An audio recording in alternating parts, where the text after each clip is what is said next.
मोहन उठ, देख सूरज सर पर है। जल्दी से पानी लेकर आ नदी से। जब देखो सोता रहता है नालायक, कितना आलसी है ये। क्या माँ, सुबह सुबह काम, चैन से सोने भी नहीं देती हो। हे भगवान, दुनिया काम पर निकल गई है और इस नालायक की अभी तक नींद पूरी नहीं हुई। उठ रहा हूँ। जा जल्दी से नदी से पानी भरकर ले आ, घर का सारा पानी खत्म हो गया है। मोहन बिस्तर से बेमन ही उठा, हाथ में मटका पकड़े नदी की तरफ चल गया।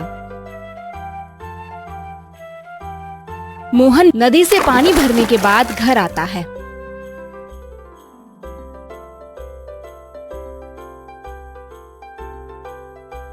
ये लो पानी, पियो अब जितना पीना है। अच्छा, अब एक काम और है, वो भी कर दे जरा। बाजार में हमारे पुराने सुनार के पास जा और कुछ गहने पड़े हैं, उन्हें पॉलिश करा के ले आ। हाँ सुन, किसी और सुनार के पास मत जाना, समझा? भैया कम से कम पैसों में काम कर देते हैं, बाकी तो सब बेईमान ही हैं। ठीक है। मोहन अपनी माँ से गहने की पोटली लेकर शहर की तरफ चल पड़ता है। शहर के रास्ते में ही सुनार की दुकान थी। कुछ देर में ही दुकान पर पहुँचते ही वो सुनार से कहता है, चाचा, अरे वो कहाँ गए जिनकी दुकान है ये? आप कौन है? तुम कौन हो भाई? पुराने सुनार ने ये दुकान मुझे बेच दी है। वो अब और पैसे कमाने के लिए शहर चले गए, पर माँ ने तो गहने पुराने सुनार को देने के लिए ही कहा था। ये पता नहीं कितने पैसे लेगा, यहाँ से निकलने में ही भलाई है। अच्छा ठीक है, मैं ये गहने कहीं और से ही पॉलिश करवा लेता हूँ।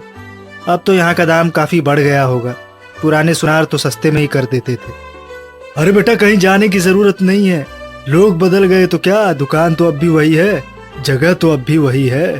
तुम्हारा काम मैं पुराने दाम पर ही कर दूंगा, और ऊपर से सोने की पॉलिश में भी कोई दिक्कत नहीं आएगी। वरना कई दुकान वाले तो ऐसे हैं जो पॉलिश के नाम पर सोना निकाल के पीतल चढ़ा देते हैं। तुम मुझे ये गहने दे दो और शहर से आते समय ले जाना।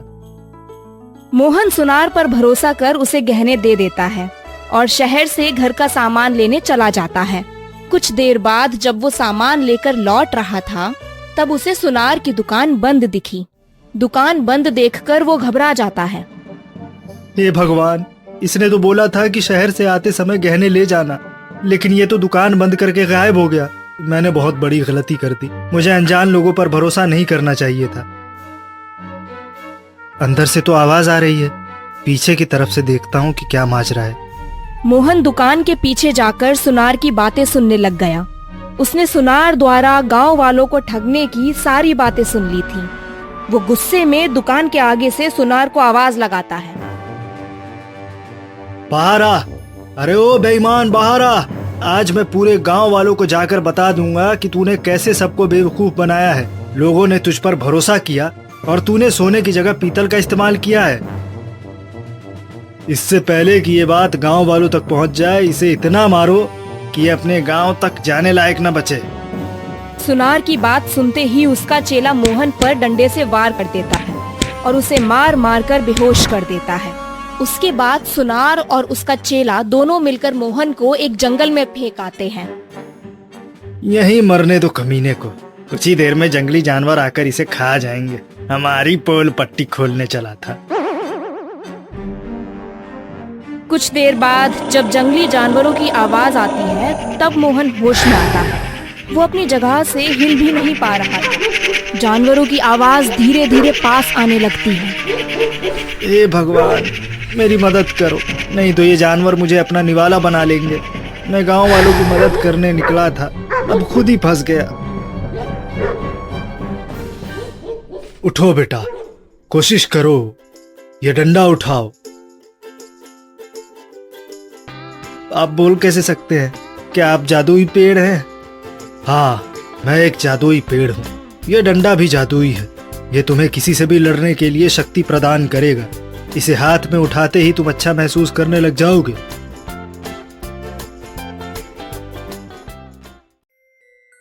हाँ सच में, ये तो कमाल है। आपने बिल्कुल सही कहा। अब मैं अच्छा महसूस कर रहा हूँ। अब इन जानवरों की तो खैर नहीं। मोहन अब डंडे के सहारे जंगल के जानवरों से बचते हुए बाहर आ चुका था। ये डंडा तो कमाल का है। अब मैं उस सुनार के बच्चे को नहीं छोड़ूंगा। उसे मारते हुए पूरे गांव के सामने ले जाकर उसका सच बताऊंगा। मोहन जादुई डंडा लेकर सुनार की दुकान पर आ चुका था। सुनार उसको डंडे के साथ देखते ही वहां से भागने लगता है। मोहन भी सुनार का पीछा करने लगता है। भागते भागते दोनों मोहन के गांव में पहुंच जाते हैं। अपने गांव पहुंचते ही मोहन सबको बुलाकर उनसे कहता है, सभी लोग मेरी बात सुनिए। ये सुनार भी बेईमान निकला, और जब मुझे इस बात की जानकारी मिली तो मैं आप लोगों को बताने आ ही रहा था। इसी बीच इसने मेरे ऊपर हमला करवा कर मुझे जंगल में मरने के लिए फेंक दिया। अब आप ही लोग बताइए, ऐसे बेईमान के साथ क्या किया जाना चाहिए? तुम चिंता मत करो, मैं अभी पुलिस को बुलाता हूँ। ऐसे लोगों को पुलिस ही सबक सिखा सकती है। मालिक मुझे माफ कर दीजिए, आइंदा मैं ऐसी गलती नहीं करूंगा। बस एक बार मुझे माफ कर दीजिए। तुमने हमारे गांव के होनहार लड़के मोहन को बुरी तरह चोट पहुंचाई है, इसकी सजा तो तुम्हें मिलेगी ही। कुछ ही देर में गांव में 2 पुलिस वाले आ जाते हैं। आते ही वो सरपंच से कहते हैं, आप चिंता मत कीजिए, वैसे भी आजकल इसके जैसे नकली सुनार काफी ज्यादा हो गए हैं। इसे अब सबक सिखाना हमारा काम है। वैसे गलती अकेले इन लोगों की नहीं है, हमारी भी है। कोई भी आता है और हमें लूट कर चला जाता है। गलती हमारी नासमझी की है। किसी पर बिना बात के भरोसा कर लेना। हर सस्ती चीज ठीक नहीं होती। किसी भी चीज पर भरोसा करने से पहले उसकी जांच परख करनी चाहिए। आज इसने मूर्ख बनाया है, कल को कोई और मूर्ख बनाएगा, लेकिन हमारी सावधानी हमें उन बदमाशों से बचा के रखेगी। सही कहा मोहन तुमने, चौकन्ना रहना बहुत जरूरी है। पुलिस सुनार को पकड़कर अपने साथ ले जाती है। मोहन भी अपने घर चला जाता है। जैसे ही वो घर पहुंचता है, चोट के निशान देख उसकी माँ घबराते हुए उससे कहती है, शरीर पर इतने चोट के निशान, ये सब क्या है बेटा, कैसे हुआ ये? मोहन की माँ जब उसे दवाई लगा रही थी तब वो उसे एक एक कर सारी बातें बता देता है। सच में ये लकड़ी जादुई है। देखा, मैं कहती थी ना, ऊपर वाला किसी न किसी रूप में मदद कर ही देता है। हाँ माँ, मैं कल उस जादुई पेड़ को जरूर धन्यवाद करने जाऊंगा। उसने मेरी बहुत मदद की।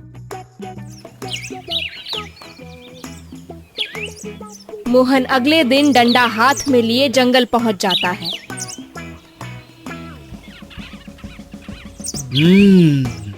तुम पहले से बहुत स्वस्थ लग रहे हो। लकड़ी ने सच में कमाल कर दिया। मुझे भी भरोसा नहीं था कि ऐसा कुछ होगा। ऐसा क्यों? क्योंकि ये कोई जादुई डंडा नहीं, बल्कि ये तो सिर्फ एक साधारण डंडा है। जादुई शक्तियां तो हमारे अंदर होती हैं, हमें बस उसे पहचानने की जरूरत है। ये डंडा तो एकमात्र सहारा था। जो कुछ किया तुम्हारी शक्तियों ने किया है। मोहन डंडा वहीं रख अपने घर की तरफ चल पड़ता है।